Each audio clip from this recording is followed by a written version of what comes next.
আপনার কি মনে হয় না যে আমরা ইসলামের সাথে এগুলোকে মিলিয়ে বা ইসলামের সাথে এগুলোকে ছোটখাটো করে সুন্দরভাবে ওগুলোকে আমরা পালন করতে গিয়ে একটু ছোট করে ফেলছি, সবকিছু একটু খাটো করে ফেলছি, জীবনটাকে করছি জাহান্নামের জন্য প্রস্তুত। আপনার কি মনে হয় না যে এই দুনিয়ায় যতদিন বেঁচে আছি আমাদের এই সামান্য জীবনটা ইসলামের খেদমতে কাটিয়ে দেওয়া উচিত? এটা কি আপনার মনে হয় না? নাকি আপনি মনে হলেও এই দুনিয়ার মানুষের সাথে বা এই দুনিয়ার সময়ের সাথে তাল মিলিয়ে উঠতে পারছেন না? নাকি আপনি ব্যস্ততার মধ্যে আছেন? কোন ব্যস্ততা আপনাকে এগুলো থেকে দূরে ঠেলে দিচ্ছে? আমাকে বলেন, কোন ব্যস্ততা আপনি কার কাছে দেখাচ্ছেন? আল্লাহর দ্বীনের কাছে আপনি ব্যস্ততা দেখাচ্ছেন, নাকি আল্লাহর দ্বীনের কাছে আপনি এই পরিপূর্ণতা দেখাচ্ছেন আপনার? নাকি আপনার বুদ্ধি বিবেচনা খুব বেশি যে এই কাজগুলো না করলেও হয়, নাকি এই কাজগুলো ছাড়াও থাকা যায়? আপনি কি সেভাবে থাকতে পারেন যেভাবে আপনার মন চায়, নাকি আপনার সেভাবে থাকার কথা ছিল যেভাবে আল্লাহ চায়? আপনি কি নাফরমানি করছেন? বুঝে শুনে করছেন তো? নাকি শুধু মন গড়া জীবন চলছে? মন গড়া নাকি? মন গড়া জীবন চললে তো হবে না।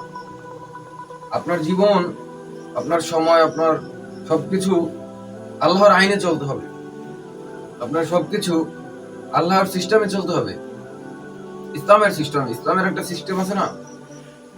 প্রত্যেকটা জিনিসের একটা সিস্টেম আছে, একটা ল আছে, আইন আছে, নিয়ম কানুন আছে, বিধি বিধান আছে। প্রত্যেকটা বিষয়ে কর্মতৎপরতা থাকতে হবে, যথাযথতা থাকতে হবে, কর্মযোগ্যতা থাকতে হবে।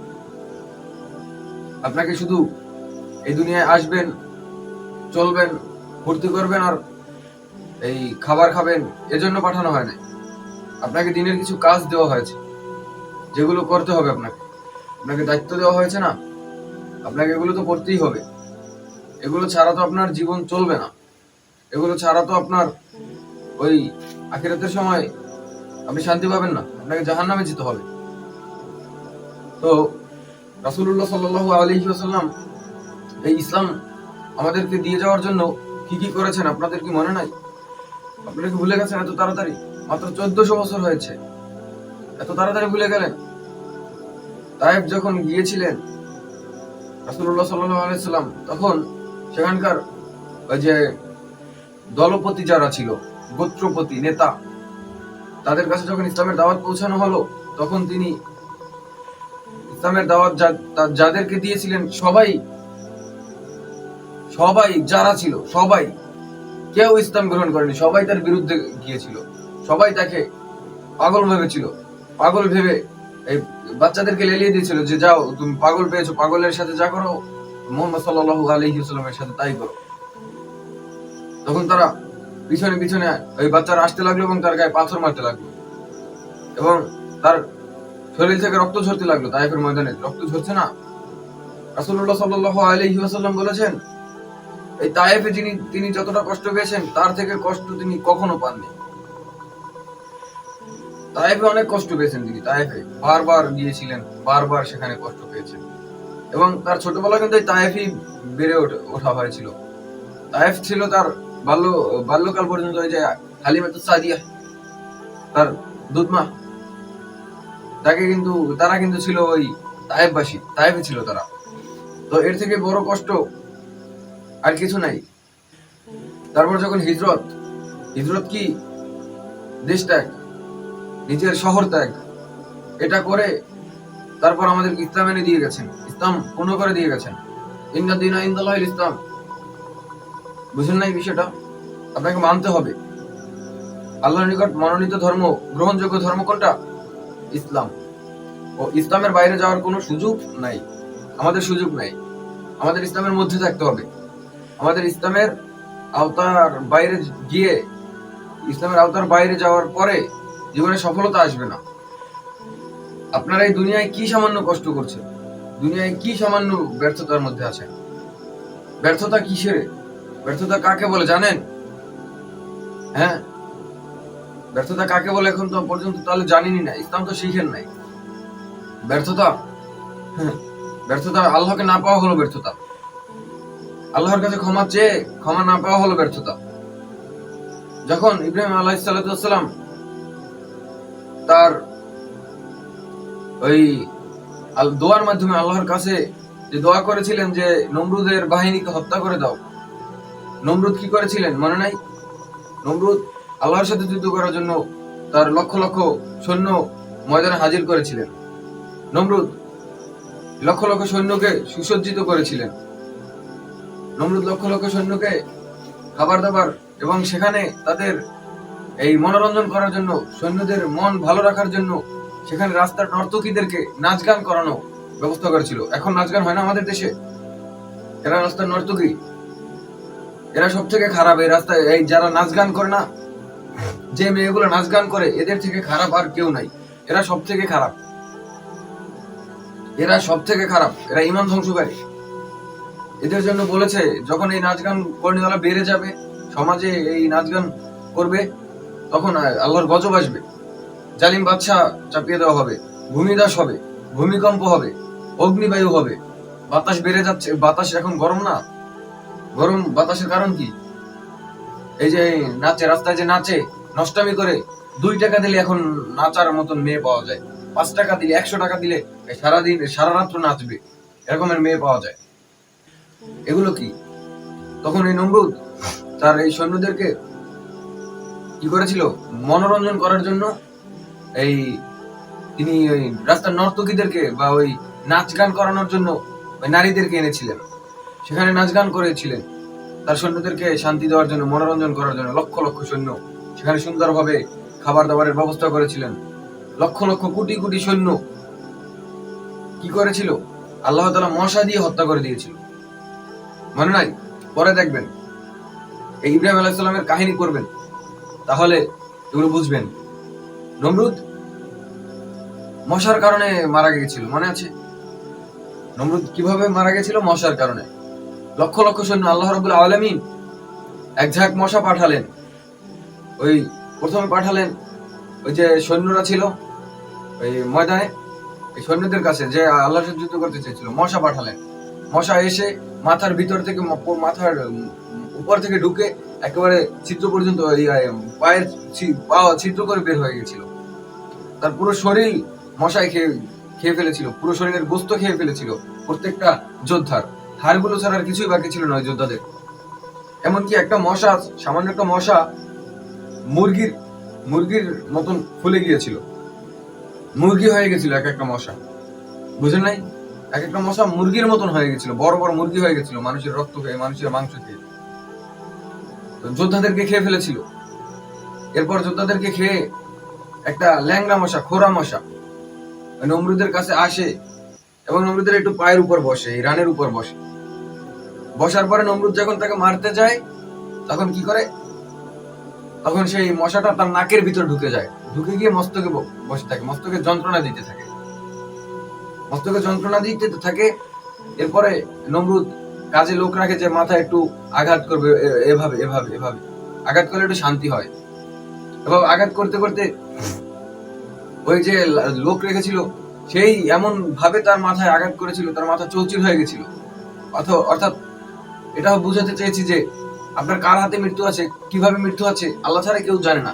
এমন মৃত্যু আপনি কামনা করবেন না, এমন মৃত্যুর জন্য আপনি প্রস্তুত হবেন না যে মৃত্যু আপনার ইহকালীন এবং পরকালীন দুর্ভোগের কারণ হয়। আপনি নমরুদের কথা আপনি ভাবেন, নমরুদ একটা মশার জন্য মরেছিল এবং তাকে কে মেরেছিল, হত্যা করেছিল কে? তার একজন চাকর, যে তাকে নমরুদ তাকে টাকা দিয়ে কাজের জন্য রেখেছিল। নমরুদের কথা এত সহজ না, সহজভাবে নিবেন না। নমরুদ কিন্তু এই পৃথিবীর বাদশা ছিল, মোট 4 জন বাদশা ছিল। এই পৃথিবী 4 জন শাসন করেছে, বলেন কয়জন? 4 জন। পুরো পৃথিবী 4 জন শাসন করেছেন।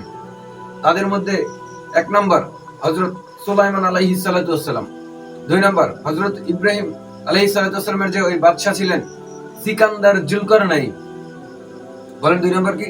বাদশা সিকান্দার জুলকারনাইন। এই দুজন মুসলমানদেরকে চিনছেন? ইব্রাহিম আলাইহিস সালাতু ওয়াসসালামের সময় ওই যে সিকান্দার বাদশা জুলকারনাইন এবং সুলাইমান আলাইহিস সালাতু ওয়াসসালাম, এই দুজন মুসলমান এবং দুজন ছিল কাফের। একজন ছিল নমরুদ। নমরুদের ঘটনা যে বললাম, এই নমরুদ ছিল একজন, তাদের মধ্যে কাফেরদের মধ্যে একজন ছিল নমরুদ। এই নমরুদকে কি মেরেছিল? নমরুদকে মেরেছিল তার ওই চাকর। এই নমরুদকে তার চাকর মেরেছিল। এটা কিন্তু আল্লাহর একটা গজব ছিল। তো এই গজবে কেউ যাবেন না, আল্লাহর সাথে শিরক করবেন না, আল্লাহর সাথে নাফরমানি করবেন না। এই পুরো বিশ্ব শাসন করেছিল নমরুদ। তার সম্পদ শক্তি কম ছিল না। আপনার আমার কাছে তার সম্পদ, তার ক্ষমতা কিছুই না। সেও এই পৃথিবী ছেড়ে চলে যেতে বাধ্য হয়েছিল। সেই পৃথিবী ছেড়ে নিজেকে বিদায় দিতে, এমনকি সে এই লজ্জাজনক ভাবে পরিস্থিতিতে বিদায় নিতে বাধ্য হয়েছিল। তো এভাবে যদি আপনি আল্লাহর সাথে নাফরমানি করেন, আল্লাহর সাথে আপনি শিরক করেন, আল্লাহর সাথে আপনি মুনাফিকি বেঈমানি করেন, দ্বীনের সাথে, রাসূলের সাথে, ইসলামের সাথে, তো এরকমের ফল হবে। আল্লাহ আপনাকে আমাকে এর থেকে ভয়ানক পরিস্থিতিতে ফেলতে পারেন, এর থেকে ভয়ানক ভাবে আমাদেরকে শিক্ষা দিতে পারেন, এর থেকে ভয়াবহ আযাব আমাদেরকে দিতে পারেন। আপনাকে বলছিলাম না একবার যে এই পৃথিবীতে কেউ কারো না। আপনারা তো অনেক অনেক কথা বলেছেন, অনেক ভাইরাল হয়েছে কথাটা। যে কথাটা আপনারা ভাইরাল করে দিয়েছিলেন যে এই পৃথিবীতে কেউ কারোর জন্য না, মানুষ মানুষকে কখনোই ভালোবাসে না। আমি আবার বলছি, আসলেই মানুষ মানুষকে ভালোবাসে না। মানুষ স্বার্থের জন্য কাছে আসে, স্বার্থের জন্য ভালোবাসে। স্বার্থ নাই, আপনার পাশে মানুষ নাই। স্বার্থ নাই, আপনার কাছে কেউ নাই। নমরুদ যখন অসুস্থ হয়ে পড়েছিল, নমরুদকে তার ওই চাকর হত্যা করেছিল। এটাও একটা প্রমাণ। আপনি আজকে অসুস্থ হয়ে পড়েন, যারা আপনার কাছে আছে, কজন কাছে আসে দেখেন? দেখেন নাই সামনে, চোখের সামনে দেখেন নাই করোনায় মারা যাচ্ছে? মা কাছে আসে নাই, বাবা কাছে আসে নাই, স্ত্রী কাছে আসে নাই, সন্তানরা কাছে আসে নাই, ছটফট ছটফট করে মারা যাচ্ছে করোনায়। করোনার সময় দেখেন নাই? কিচ্ছু বুঝেন না, নাকি বুঝেও না বুঝার ভান করে চলেন? তো আল্লাহ একমাত্র আপন। কথাটা মাথায় আসছে? আল্লাহ একমাত্র আপন, তিনি ছাড়া আপন কেউ নাই। তিনি ছাড়া আপন কেহ নাই। আমি আবার বলছি, তিনি ছাড়া আপন কেহ নাই। মুহাম্মদ সাল্লাল্লাহু আলাইহি সাল্লাম আমাদের আপনজন। তিনি আমাদের আপনজন, তিনি আমাদের প্রিয়জন, তিনি আমাদের ভালোবাসার মানুষ, তিনি আমাদের জীবন। এটাই যখন আপনি বানাতে পারবেন, এটাই যখন আপনি এই কথা দুটো যখন আপনি বুঝবেন, এই কথা দুটো যখন আপনি মানতে পারবেন, তখন আপনি পরিপূর্ণ ইসলামে আসতে পারবেন, ইসলামের স্বাদ গ্রহণ করতে পারবেন। ইসলামের স্বাদ এত সোজা না, ইসলামের স্বাদ, ইসলামের আনন্দ এত সোজা না। ইসলামের আনন্দে জীবন দিয়েছিলেন আল্লাহর রাসূলের 52,000 সাহাবী। ইসলামের স্বাদ পেয়ে, ইসলামের স্বাদ পেয়ে হযরত হোসাইন রাদিয়াল্লাহু তাআলা আনহু, হযরত হাসান রাদিয়াল্লাহু তাআলা আনহু জীবন দিয়েছিলেন। শুধু ইসলামের স্বাদ পেয়ে, ইসলামের স্বাদ পেয়ে হযরত ইমাম আবু হানিফা জীবন দিয়েছিলেন, হযরত ইমাম মালিক জীবন দিয়েছিলেন, হযরত ইমাম হাম্বল জীবন দিয়েছিলেন, হযরত শাফিঈ জীবন দিয়েছিলেন রাহমাতুল্লাহ আলাইহি। শুধু ইসলামের স্বাদ পেয়ে, ইসলামের ভালোবাসা পেয়ে, ইসলামের ভিতরে যে কি মজা আছে সেটা বুঝতে পেরে। আপনি আমি ইসলামের মজা বুঝি না, আপনি আমি ইসলামের স্বার্থ হাসিল করার জন্য ইসলামকে ছোট করছি, ইসলামকে ছোট করছি নিজের জীবন পরিচালনার জন্য, আর বলছি ইসলামের ভিতরে কোনো আনন্দ নাই। ইসলামের ভিতরে যা আছে তা পৃথিবীর অন্য কোনো ধর্মের ভিতরে নাই। এই দুনিয়ায় আপনাকে কষ্ট করতে হবে। এই দুনিয়ায় সামান্য কষ্ট করবেন, অনেক শান্তি পাবেন, অনেক সুখ পাবেন, অনেকভাবে আপনি উপকারিত হবেন। আর দুনিয়া সিজনুল মুমিন ওয়া জান্নাতুল কাফির। বলি না, বারবার বলি না আমি যে দুনিয়া জান্নাত? দুনিয়া জান্নাত কাদের জন্য? কাফেরদের জন্য। দুনিয়া মুসলমানদের জন্য কি? জেলখানা। যে জেলখানায় বসে ইমাম আবু হানিফা রাহমাতুল্লাহ আলাইহি সেখানে জীবন দিয়েছিলেন। ইমাম আবু হানিফা যেখানে মারা গেছে, সেখানে ইসলামের কিছু হয়নি। আল্লাহর 52,000 সাহাবীরা যেখানে মারা গেছে, শহীদ হয়েছে, সেখানে কিছু হয়নি। ইমাম হুসাইন রাদিয়াল্লাহু তাআলা আনহু, ইমাম হাসান রাদিয়াল্লাহু তাআলা আনহু যেখানে জীবন দিয়েছেন ইসলামের জন্য, সেখানে ইসলামের কিছু হয়নি। আপনি আমি জীবন দিলে ইসলামের আর ক্ষতি হয়ে যাবে? কিচ্ছু হবে না, ইসলামের কোনো ক্ষতি হবে না। আপনি ইসলামের জন্য নিজেকে প্রস্তুত করেন, আপনি ইসলামের জন্য নিজেকে তৈরি করেন। ওই নিজের স্বার্থ হাসিল করার জন্য এই 2 টাকা 4 টাকার কথা যে আপনি মরে গেলে মুসলিম উম্মাহ ধ্বংস হয়ে গেলে এই ইসলাম থাকবে কিভাবে পৃথিবীতে? এটা কি আপনার চিন্তার বিষয়? ইসলাম কি আপনার? ইসলাম কি আপনার বাবার? ইসলাম কি আপনার দাদার? ইসলাম কি আপনার 14 গোষ্ঠীর? আল্লাহ বলেছেন জিহাদ করতে জিহাদ চলবে, জিহাদ থেকে বের হয়ে যাওয়ার কোনো সিস্টেম নেই, কোনো সুযোগ নেই। আল্লাহ রাসূল সাল্লাল্লাহু আলাইহি সাল্লাম বলেছেন যে হিজরতের পরে মক্কা বিজয়ের পরে হিজরত নেই আর কোনো। মক্কা যখন বিজয় হয়ে গেছে কোনো মানুষকে আর হিজরত করতে হবে না, এক দেশ থেকে অন্য দেশে যেতে হবে না, এক জায়গা থেকে অন্য জায়গায় যেতে হবে না। হিজরত আর নেই, আছে শুধু জিহাদ আর নিয়ত। এখন আপনাদের জন্য আছে জিহাদ আর নিয়ত, আমাদের জন্য জিহাদ আর নিয়ত আছে, এর বাইরে কিছু নাই। তারপরে বলেছেন যখন তোমাকে জিহাদের জন্য আহ্বান করা হবে তখন তুমি তাদের সাথে দলভুক্ত হয়ে যাও, জিহাদের জন্য বেরিয়ে পড়ো। জিহাদের জন্য বেরিয়ে পড়া কি এই যে আপনি বলবেন ইসলাম, সকল মুসলমান মারা গেলে ইসলামকে টিকিয়ে রাখবে কি? ইসলামের এখন শক্তি নেই। আল্লাহ রাব্বুল আলামিন বলেছেন না, যা আছে যেভাবে আছে বের হয়ে পড়তে। রাসূলুল্লাহ সাল্লাল্লাহু আলাইহি ওয়াসাল্লাম বলেছেন না? তাহলে জিহাদ করতে আল্লাহ বলেছেন, রাসূলও বলেছেন, তাহলে আমাদের সমস্যা কোথায়? জিহাদে বিজয় করে দেবেন আল্লাহ।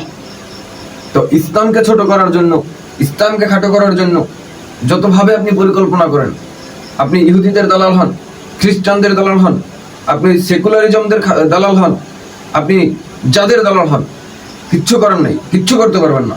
চুল পরিমাণে ক্ষমতা নেই আপনার ইসলামের ক্ষতি করার। আমাকে মারতে পারবেন, আমি যদি না থাকি আর একজন থাকবে। বুঝেন না? আমি আগেই বলেছি যে ইমাম শাফি, ইমাম হানিফা, ইমাম হাজার হাজার লক্ষ লক্ষ মানুষ যখন ইসলামের জন্য জীবন দিয়েছে, আল্লাহর রাসূলের 52,000 সাহাবী যখন শহীদ হয়েছে, হাসান হুসাইন যখন শহীদ হয়েছে, আলী রাদিয়াল্লাহু তাআলা আনহু, ওসমান রাদিয়াল্লাহু তাআলা, ওমর রাদিয়াল্লাহু তাআলা আনহু, তারা জীবন দিয়ে গেছেন, তাদের তখন ইসলামের কোনো ক্ষতি হয়নি। আমি আপনি ইসলামের জন্য ক্ষতি করে দিব? আমি আপনি মারা গেলে ইসলামের ক্ষতি হবে? কিচ্ছু হবে না, কিচ্ছু হবে না। শুধু আমাদেরকে আল্লাহ যদি তৌফিক দান করেন, ইসলামের উপর অটল থাকার শক্তি দান করেন, তাহলেই হবে। আল্লাহ আমাদেরকে ইসলামের সঠিক জ্ঞান দান করুক, ইসলামের ভালোবাসা, ইসলামের মায়া আমাদের অন্তরে দান করে দিক। দুনিয়ার মায়া ত্যাগ করার তৌফিক দান করুক, দুনিয়ার ভালোবাসা ছুঁড়ে ফেলে দেবার তৌফিক দান করুক। আমা তৌফিক ইল্লা বিল্লাহ। যতটুকু জেনেছি আল্লাহ রাব্বুল আলামিন আমাদেরকে এর থেকে বেশি আমল করার তৌফিক দান করুক।